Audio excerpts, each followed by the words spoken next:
questions started with a mental exercise. We looked at the story, and then I asked my sister, Trinity, what questions came to her mind.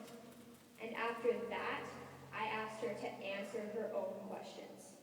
We took her responses to the writing group, pondered a little more, and came up with this. Your first question was, why did nobody want to help them find a bed? I thought that maybe it had something to do with her riding on a donkey. Why wasn't it a horse or a cow or something? And then I wondered whether the reason for Mary not getting help finding the proper bed was because no one knew that Mary's baby was special. Which led you to ask, what did Jesus do that was so important anyways? And I didn't have much of an answer at the time. Which is totally okay, because the answer is in some ways simple, and in other ways, really complicated. People in the Christian tradition believe that Jesus connects us to God in a very concrete way. Yet, even if you don't follow that faith, Jesus is still a very important leader. In a really harsh time, when his people were under occupation and their traditional ways were under pressure, Jesus called on people to remember who they were and what they valued. He spent almost all of his time talking about relationships and told all sorts of wonderful stories to reconnect his people to their best selves. From the accounts that we have of his life, he was big on generosity, forgiveness, and justice.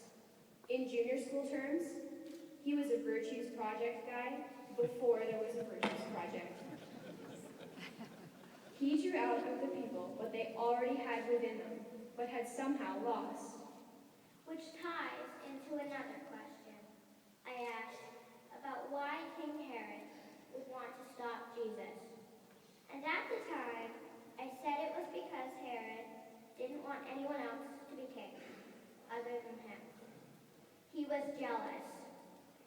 And that's kind of how things went for Jesus by the time he was an adult.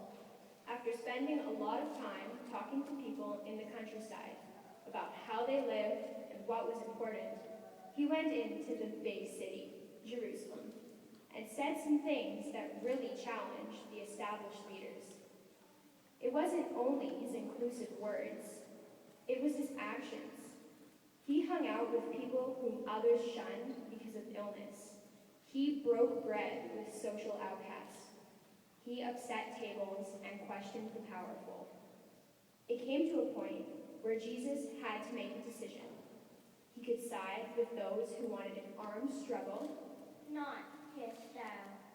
or he could fade back into the countryside. Again, not his style. Instead, he stayed on the message, generosity, forgiveness, and justice, and continued to call on people to dig deep in tough times and love each other. And that kind of courage and goodness is what we're here to celebrate. No matter what tradition we call our